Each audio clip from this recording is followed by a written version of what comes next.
everybody to today's Empower People course. It's grant writing for beginners, and we have the guru or the funding pro here, Michelle Rollins. She's going to be teaching today's course, but before we get into it, we're going to say the Empower People oath together. I, Tiffany Joy Green, do solemnly swear to accept the lifelong obligation to hone my superhero powers and apply those superhero powers to the good of the people I serve. I will promote and add to the ongoing success of Empower People, its members, and the people, organizations, and communities it serves. I will help prepare the next generation of superheroes. I am driven to be a positive change agent for those I serve and interact with. And now I'm passing the baton over to Michelle, and she is going to make our brains grow 2 sizes. Yes, thank you, Tiffany, for having me today. So today you are joining me, Michelle Rollins, me, superhero, I guess.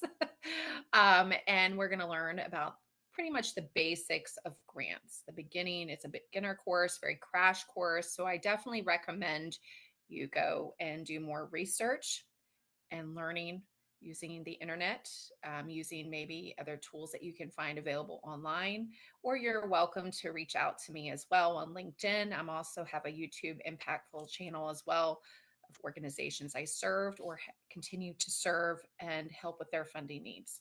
So today we're going to identify what a grant is. We're going to identify the appropriate funding sources, describe key sections, apply basic writing strategies, recognize common writing mistakes found, and find more confidence in this process. So, this course empowers emerging leaders to clearly articulate their mission, strategically plan for impact, and authentically secure funding. So, it's just a crash course, 30 minutes, and then questions will follow. And I encourage you to ask questions. Next. Sorry, we had some difficulties on the background on my end. I'm sorry. All right. So, who am I? Michelle Rollins. I am a nonprofit funding pro. I turn grant goals into grant wins. I serve service organizations because I am a veteran, military, and law enforcement spouse. I am also a formal educator as well.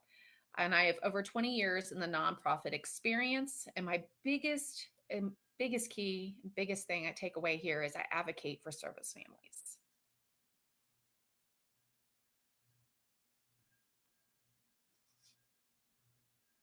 Oh, next.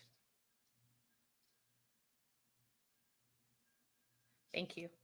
All right. So the next pieces that we want to discuss is the anatomy of a grant proposal.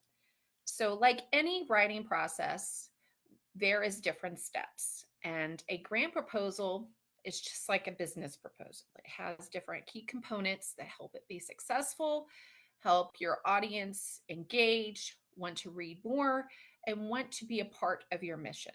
So that takes several steps to do. So the first step is your cover letter, or what we call as the LOI, which is the letter of intent. So it's really important, especially me, acronyms. If you want to learn how to write grants, you have to know what an acronym is. If you are prior military in any way or law enforcement, you may be familiar with acronyms. So writing a grant is no different. Acronyms are a big piece of that.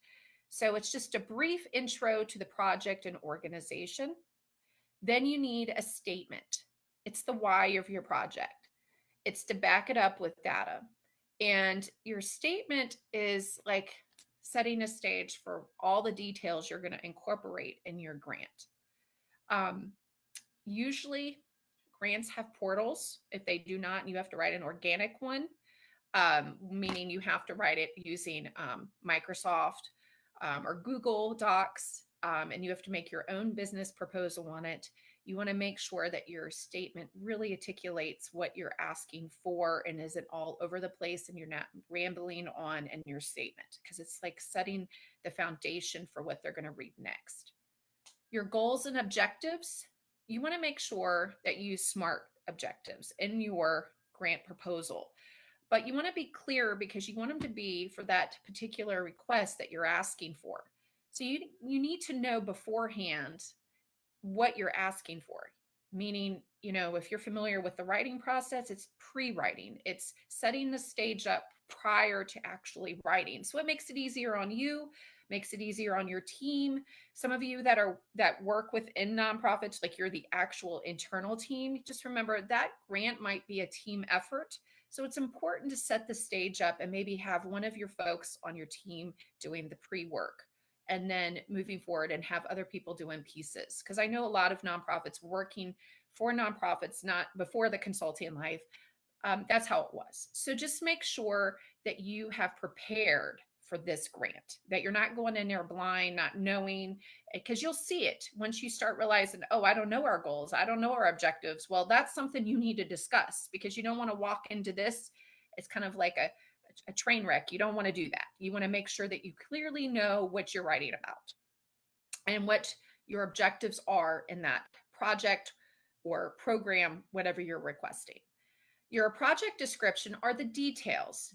So I used to, and I'm again, this is a crash course, so I want to make it as easy as possible. So think about it like this: if you were teaching a child or your child how to write, and you're like, well, I don't know what the school's up to date writing are, but I know what I was taught. I used to be an English instructor, so one thing I would always do is teach the hamburger writing. So that meant, what's in your burger? What are the details? What's that lettuce, tomato, the cheese, the pickles, peppers, whatever you love on your hamburger, right? Well, grants are the same way. You have to make sure that you incorporate the details. And without the details, there's no reason that you're writing it and asking for this money, because without them, they're not even going to give you any more time. They need to clearly see what you're asking for. What do you want out of this? Who will do it, and then when? What is the timeline? And you have to also be familiar about their timeline when this grant cycle is happening as well, because you don't want to ask for a project that's happening now, and that grant cycle, they're not going to make decisions till a few months from now, and then the award doesn't come out till next year, and you have to use it for a certain timeline for that year. So make sure that you not only know your timeline, but you know theirs. And again, you want to make sure that you know who's going to be involved in this project, in your team, your organization, this project, this program, and who are you serving. That's really important. And the details matter, because the storytelling, the sharing, all of that really matters, because you want your reader to fall in love with your organization. They want to feel it. They want to be there. And if they do, that's what sets you up differently than the next person and gives you a bigger chance of getting the bucks. So the next piece is the budget basics. Match your budget to the project. Absolutely. You want to make sure you match it up. You have to know everything. So you need to make sure that your budget is matching up exactly to the T of what you're asking for. And they're going to see through it if you made up a budget. So make sure that you know exactly what you have in front of you, what you're working with. And sometimes organizations may want more money, but I tell people, for sustainability, sometimes you have to work with the baby steps to get there. So you need to make sure that you have that realistic budget in front of you, and that you're asking for the reasonable amount, and and have researched the funder that you're requesting this from, because maybe, for instance, with all the changes this year, that funder isn't giving as much or awarding as many people. You need to know that before going into it. So you are asking a reasonable request to get awarded the grant.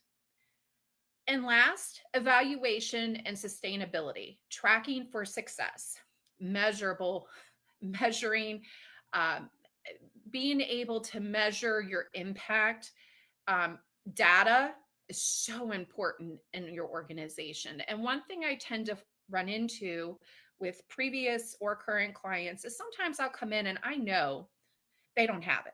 So that's one of the first things that we work on, is collecting that data, because obviously if they've been around for a couple years, they've done something right, but they just don't have grants. They have donors, and we need to know more about their programs and the data that every year from this point, where have you been? What has improved? What hasn't improved? What's going on here? I need to know all the details. And then after a while, we realize, oh, we actually are getting somewhere. There actually is some data They just weren't able, they didn't quite understand it. So, but when you write a grant, you got to have this. You got to understand that you need all 6 components to write a grant proposal. And if you come from the business world, guess what?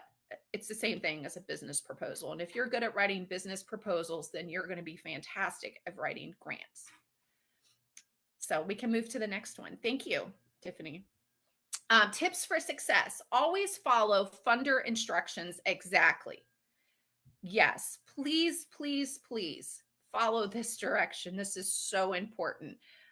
Currently, right now, I'm finishing up returning a grantee that I've dealt with in the past. And I was really, really trying to talk to my other client about this grant because I'm familiar with a previous client with the grant. And I said, one of the big things, they just want you to follow the directions. If they say print it out 3 times, you have to print it out 3 times. If they say print out 3 times, do this part with the budget, do the next part with the other attachments, plus do the portal, guess what? They're looking to see if you can follow directions. So follow the directions exactly the way that they say. You don't want to go through all that work just to find you missed an important piece of the puzzle and realize the reason you didn't get it because you forgot a step of what they asked. Be clear, concise, and compelling. Edit, review, and get feedback. So I know some of us, once you get the decline, maybe on the button, when they give you back the email, it says decline. We're so happy you applied. We love your mission, but unfortunately, we don't have enough funding or whatever the XY reason is. Don't be afraid to get the feedback and reach further. Say, we would like to continue connecting with you and staying in touch. What can we do better to possibly get this grant in the future? Believe me, they'll give you feedback. Some bigger foundations, corporations, government grants will actually provide a feedback worksheet at the end that's part of their portal process that will tell you where you went wrong and what they need more information from.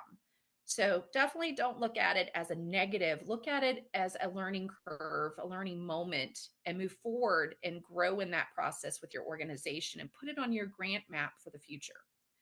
Tailor each proposal. Do not copy paste jobs. Okay, AI is great, but use it as a co-pilot. Don't use it as your main source because they will see through it. Many grantees are now using AI tools to see what has been AI'd through the process. So it's not that you can't use it, but make sure that you know your grantees allowing you to use it because some do not. Next, use it as a co-pilot, just as if you would tell your child to not go to school and plagiarize word for word. Just remember that.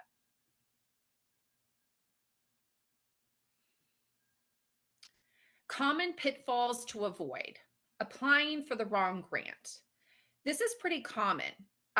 So some foundations have more than one grant, and you are so excited because this has been on your radar for X and Y months, but then you realize, oh, we applied for the wrong grant because maybe your team is all volunteers and just applying for a grant it's not necessarily, it's not something they know, and you have to know what you're applying for. So you got to make sure that you're reading the fine print of that grant. Is it health and wellness? Is it education? Is it mental health? Is it law enforcement? What are they? What is the focus? You got to make sure that you're in line. Don't go waste your time if it's not in line. Like for instance, I have a foundation right now, not in this area, that is a returning one that I've had before. Great one. They offer like 5 different grants, and you can apply for more than one out of the year, which is amazing. But just because you qualify for 1 or 2 of them doesn't mean you apply for the other 3 because you may not align with those. So don't waste your time. So I was trying to explain that to a client. We don't qualify for this one, but we do these 2. That's wonderful. And that's also a new partnership for you. And it's going to be great. It's going to be great, great. So make sure you know what you're applying for. Unclear or unfocused writing. So when you're a new beginner writer and just general, just like our children, just like we went through as children when we were in school, we're all learning. Our writing is not always going to be clear. And that's why it's important to go through the writing steps, even in the grant process, which may not be here, but we know now as adults that you need to go through it and proofread your paper. You need to see that it's there with clarity. You need to make sure that you have concise sentences. just the common things that make sure that you are focused in your writing and everything kind of just flows, and it's really well written. And if you just give that first draft, you're probably not going to get it because it's not going to be focused. It's going to be very unclear. So just remember, just because the writing steps are not here, this still apply to us in this process. We are just expected to know them now. Budget doesn't support the narrative. Yes, this happens a lot. People have the right intentions with the right programs or the right project, and they know exactly what they want, but their budget's not there. They're like, I didn't know I needed a budget, or we need this, but we don't have anybody to just confirm our budget.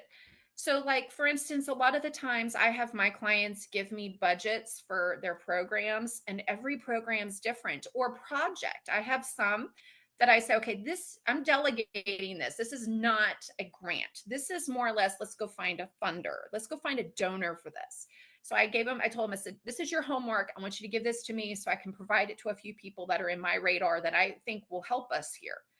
And guess what? Is they went and got a certified person to do the budget, and it's all done and it looks amazing. And now it's being under review. Same thing with grants, especially bigger grants. I'm in the middle of a couple million, the millions of grants right now, and those projects have to be certified in budget. That's not what I do.